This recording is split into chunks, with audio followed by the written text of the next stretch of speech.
Okay. Hello, hello. Welcome back to my next episode in the SEDA College Online Intermediate Lessons. Thank you so much for coming back and watching another lesson with me today. I'm very excited for the lesson today because it's a very interesting topic to talk about. So, the past two lessons we have been reviewing. So, we reviewed the present simple tenses, all four of them, the present perfect, present continuous, present perfect continuous, present simple, all four of those. We reviewed all the past tenses, the same four. So now it's time to move on to the future tenses. So I'm very excited because they're a very, very interesting topic, and I think they are honestly a little clear to understand. They're somewhat straightforward in how we use them. So I'm ready to help share these with you. So as I said, we're going to be talking about the future tenses. However, I'm only going to be talking about the future tenses with will. So I say this is a review lesson. Um, my previous video about the future tense was actually about will, um, be going to, and the present simple or present continuous, excuse me. We talked about those three and how we talk about those, for promises and plans and instant decisions for will, or be going to for arrangements, or sorry, present continuous for arrangements, be going to for, like plans and things like that, um, and how those three work together. I'm actually going to really we're going to dive deep into will. This modal verb has many different forms for English to say the future tense. So that's what we're going to be talking about, these future tenses and the specific situations that we use them. So it's going to be really a combination. This is going to be a combination of review, and then at the end, we're going to have some fresh material, some fresh information about will. There's going to be a lot, but I think by the end of it, you'll have a very clear idea about them all. So let's get started. The first thing I want to tell you is a secret. Yeah, so there's actually a small secret about English that not very many people know. So if you know already, congratulations. Um, this is that English doesn't have a real future tense. That's the secret. We don't. I know you think, well, what will we talk about if no future tense? What are we doing? Yeah, let's all okay. We can go home. Bye bye. Yeah, okay. Um, no. So what it is that many languages have a past form, a present form, and a future form. And what I mean is that the verb will actually change for each form. So if we look at the present tense in English, let's look at a sentence like I walk or she walks. So in the present tense, the verb is actually what tells us the time. The verb is present tense, and the verb changes for the present tense.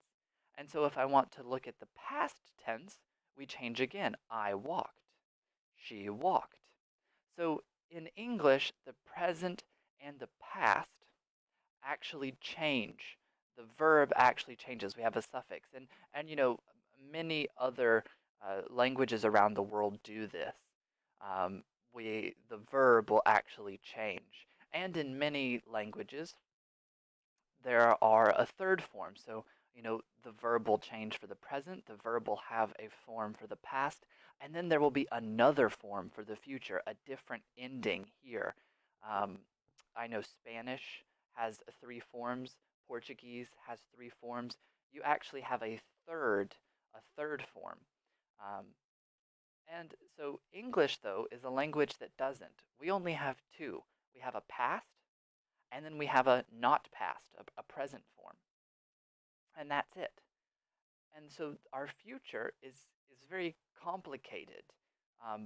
It's not very, it doesn't have a good structure. It doesn't have a form because we have to use all of these different ways to express future ideas because we don't have a future form to do it. That's why we have all of these future ideas in English. We have will and shall to talk about the future. We have be going to talk about the future. We can use the present continuous to talk about the future, and we can even use the present simple to talk about the continuous. We're using other verb tenses to actually express and to say a future idea. And so this is why maybe to you the future is a little complicated, or I don't understand why sometimes I use this, but not for that, and then I use this. Oh, but not here. You must use this here. That's why we don't have a future tense. So we're making all of these different connections to try and to show this, and it's okay. Um, Other languages do it in different ways. So as I said, some languages like Spanish and Portuguese will have all three. We'll have a verb form in the present, a verb form in the past, and a verb form in the future. Another language like Chinese has none, no tense. The verb is always the same, and in Chinese, the verb never changes. They have a totally different way. So, languages can do many different systems. So what I'm going to talk about is we've talked about all of these before. Now I'm really going to look at will here, will and shall, and how we use them to make the future, and maybe help explain a little bit of this secret about the language and make it a little more clear. So the first thing we'll talk about is the future simple. This is the one you know very much. This is just will. So, this is the one to talk about promises and offers, suggestions, predictions, instant decisions. It's all about intention. So, the future simple is using will as a modal verb. That's what it is. It's a modal verb like may or might or can or could. But the modal verb here is not possibility or, probability or ability. It's talking about intention, something that you intend to do in the future. And well, that's the definition of intention, something you will do in the future. And so that's really what the future simple is. It's using modal verb will to express all of these future intentions. And so we make it very clearly with subject, will, and the base form because it's a modal verb. And always after a modal verb, you've got the base. And because we have will, we have contraction LL. So I'll, you'll, he'll, she'll, it'll, it'll, uh, we'll, they'll. We'll have all of those. And remember that this contraction will continue. So we're going to talk about more future tenses with will, and for each one, we'll have that contraction of LL. And so that's basically it for the future simple, just to make these intentions, to say these intentions in the future. It doesn't matter. They can be near, they can be far into the future. They can have time, they can be without time. It doesn't matter. So something like I won't go to the party without you. That's just my intention. I won't do this, and it's a promise. Or an offer. I'll help you tomorrow. So there, I've got a time. I don't need it, but I've got a time.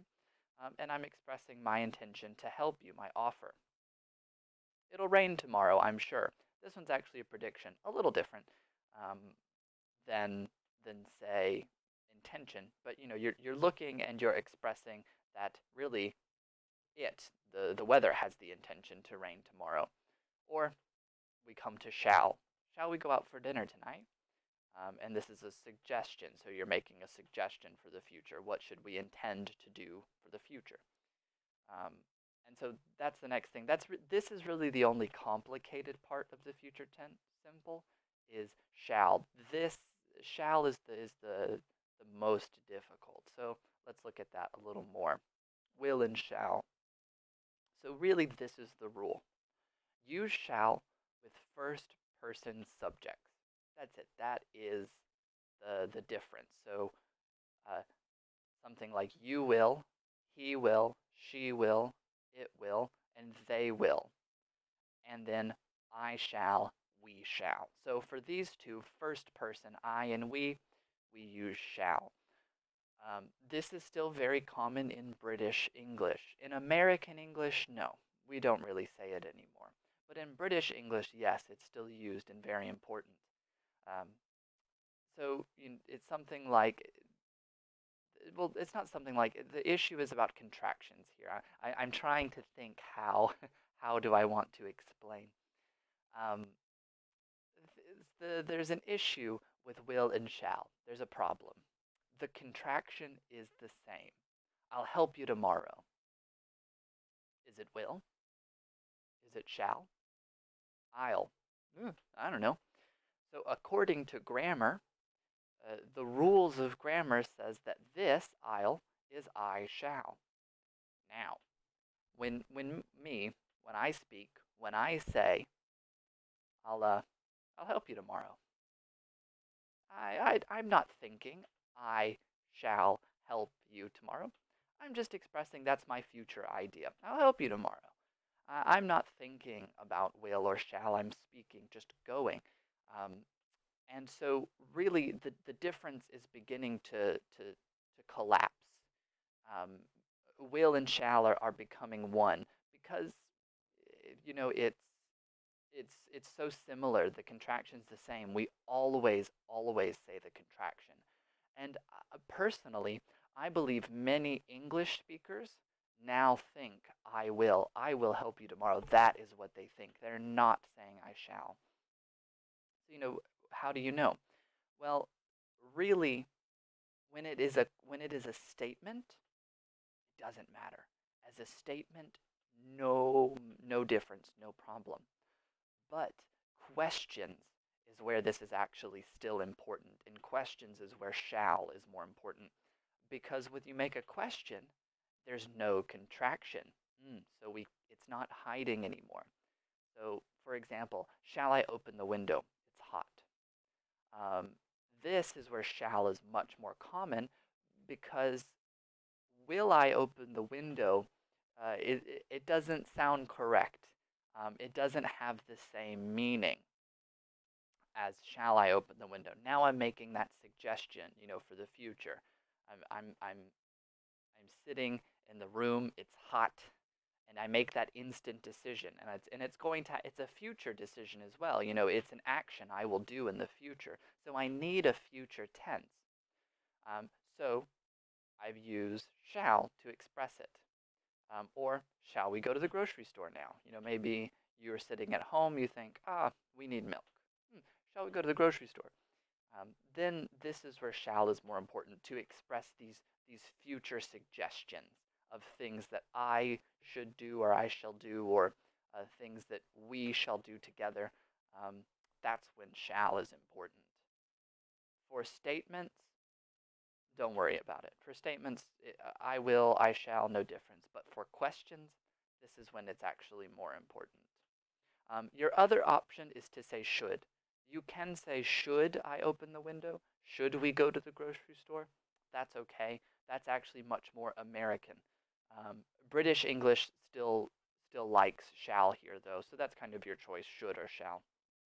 If you want to speak American English, forget shall. Don't use it. If you want to speak British English, these are the rules for you. This is how it works. All right, but that's it for the future simple. That's as complicated as it becomes. So let's continue to the future continuous. Let's continue to the future continuous. This one is a little more complicated. So the future continuous is to talk about an action that will be in progress at some later time in the future. So now you're thinking from now into the future, and you're talking about something that will be in progress at your time that you are thinking about.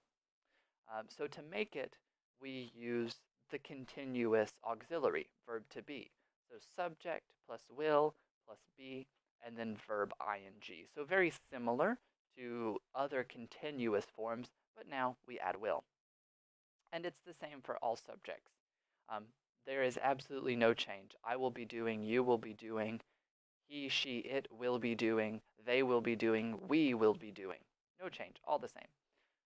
So, and often because we are thinking about something in progress at a later date, we use a by phrase for some time.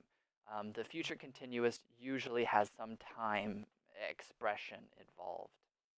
So, for example, I'll be eating with David tonight. So here I'm thinking about tonight, and I know that I'll be eating. It'll be in progress sometime tonight. Or by 10 a.m. tomorrow, I'll be driving to the airport. So now it's now. I'm thinking about tomorrow. I'm thinking about 10 a.m. and I know that driving will be happening. It will be in progress. So I'll be driving. Or I guess they'll be coming to the meeting. Now I guess I'm making a guess. I'm thinking about the future and I'm thinking that when the meeting happens, they'll be arriving. They'll be coming to this meeting. So we can see that time and the future continuous work together. We usually always use the future continuous with some by phrase or time expression. Today, tonight, tomorrow, by 10 a.m., by next month, by this year, or I guess or I expect. We'll use some expression here to help explain time. And so there are kind of some common meanings with the future continuous. So we might use it to talk about, where we will be or what we will be doing in the future. So you might explain where you will be going or where you will be living or what you'll be doing. That's one common meaning. You might use it to make guesses about the future, what will be happening at some future event or some future situation. Or you might be thinking about an expectation for the future. I expect something to be happening by some point. So she'll be traveling all day tomorrow. You should call her now. This is just to talk about that future action. So all day tomorrow, in progress, she'll be traveling, driving, airport, flight, taxi. So you should call her now because you won't be able to tomorrow.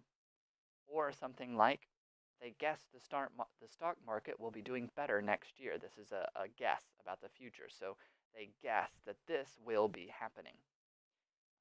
Or I expect I'll be going to the party. So now we use this phrase I expect or I guess to explain that if in the future this is something that I will be doing. I will be going to the party and I expect it to be true. So these are the kind of common meanings for the future continuous to talk about these actions that way.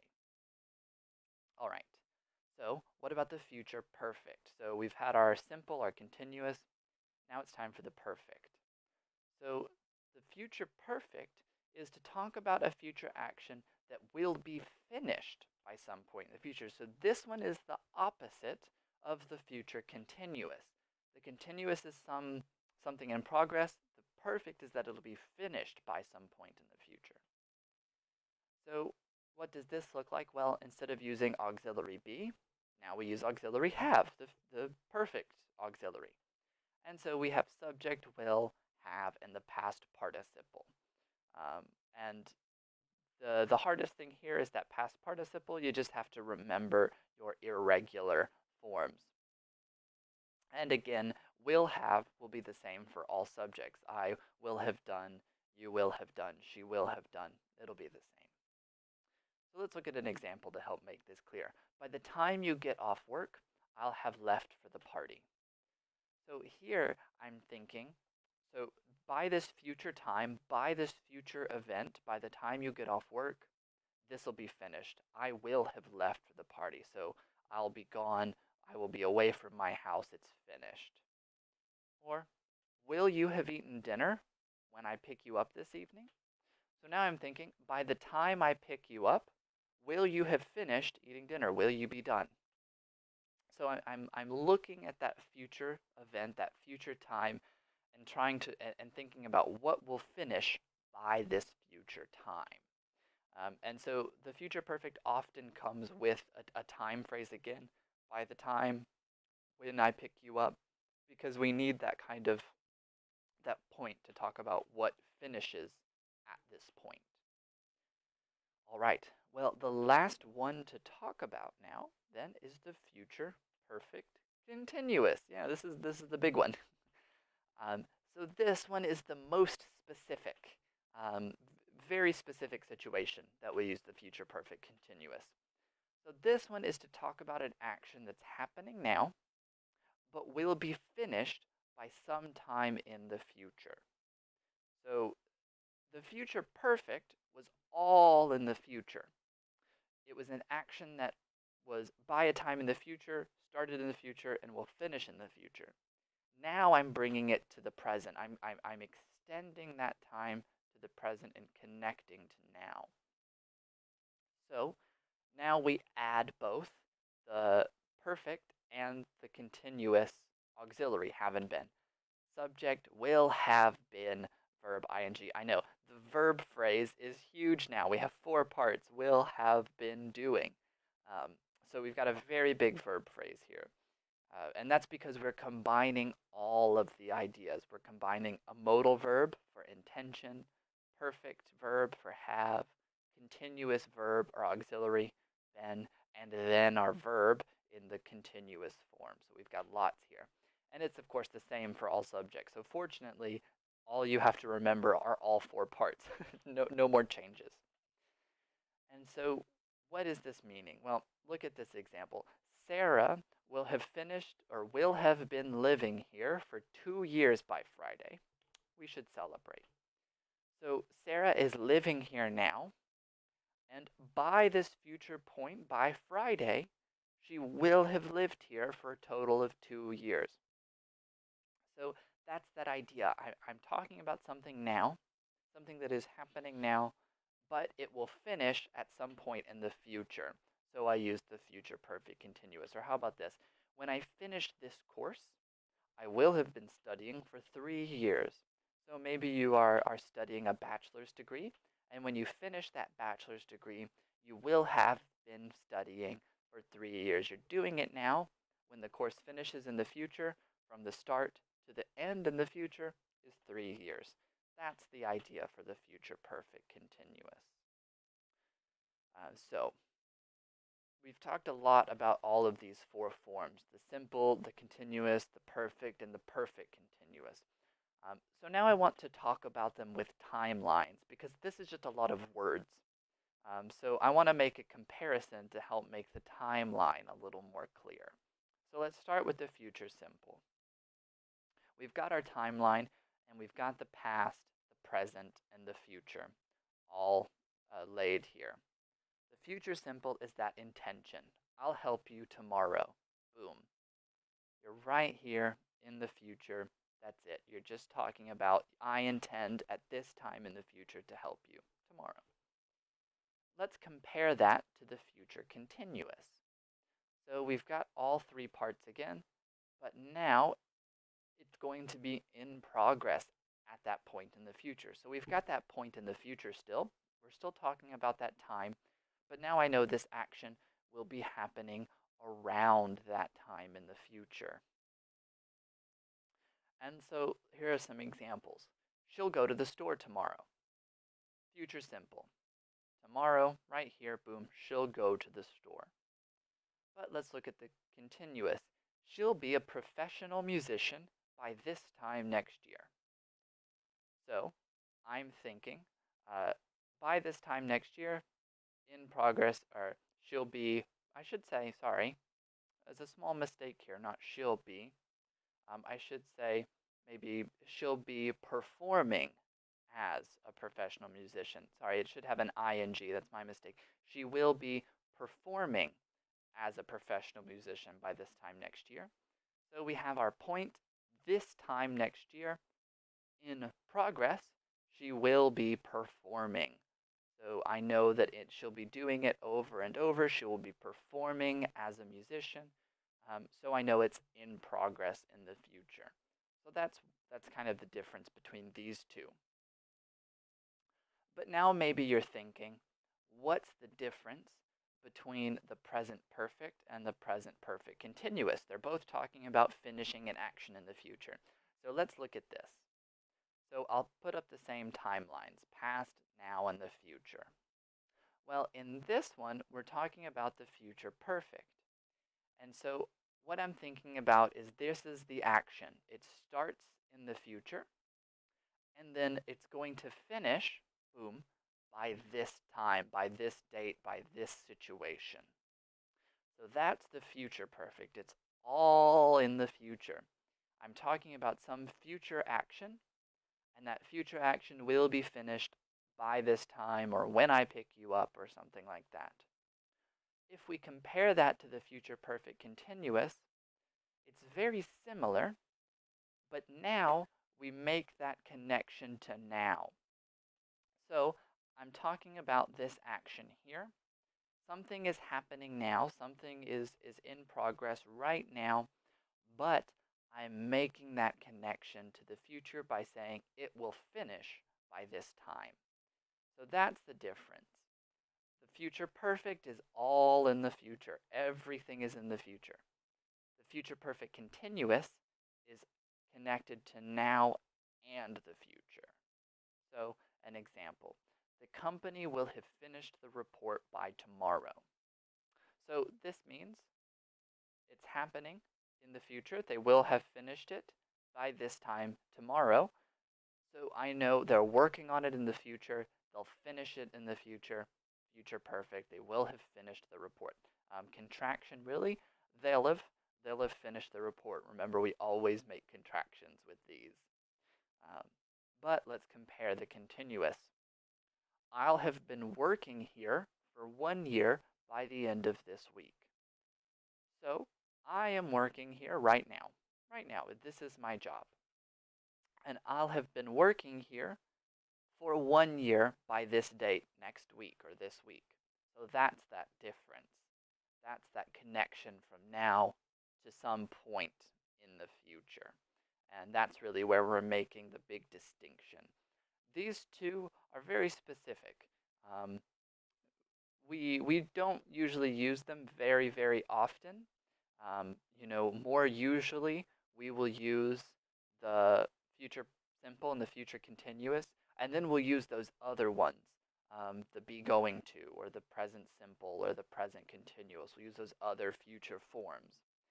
And if you want to review those, please feel free to go watch one of the other videos, and one of my previous videos, and you can see me talk all about those future forms. Um, but these two are very important because they do express that very important idea of really making plans. And you want to organize these plans. And how do I talk about what will, am I wanting to talk about something that will finish at a point in the future? Will you have eaten by the time I picked you up? Or do we need to get dinner when I pick you up? Or something like this, I'll have been living in Ireland for 2 years by this summer. And so you know that you can talk about that connection with the future and is the action finished or not. And that's really what you want to look at here. All right. Well, that is everything for this lesson. I know, that's a big introduction and a little bit of review and a little bit of new material. So we did a mix of both. So really, this was everything to do with English future tenses with will. So we talked about the future simple, those future intentions, promises, offers, instant decisions, all of those things. And then we talked about the future continuous, and that was that idea of by this point, something will be happening. I'll be traveling to Spain tomorrow. We also talked about the future perfect, and the future perfect was now bringing that idea of finishing. So that not that it'll be in progress at that future time, but that future action will be finished by the future action or by a future time. And then we talked about the future perfect continuous, which was to express a future action that's happening now and will finish by some point in the future. This is the combination of everything. And then we also did that timeline comparison to help show the differences of everything. Well, thank you so much for watching. I hope that my reviewing has been helpful. I hope that you have seen these future tenses in a new way. And so, you have reviewed everything. You've reviewed all the present tenses, you've reviewed all the past tenses, and now we have reviewed the future tenses. So congratulations, you now have seen all of the English verb tenses. We still need to talk about modal verbs a little more specifically, so we'll do that at another point in the future. But for now, we have finished the reviews and you have seen all of the verb tenses again.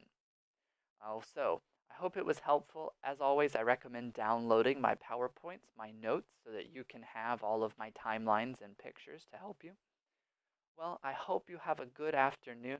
Thank you so much for coming and thank you for watching today. I hope to see you back again tomorrow for another lesson. Thank you so much. Bye bye.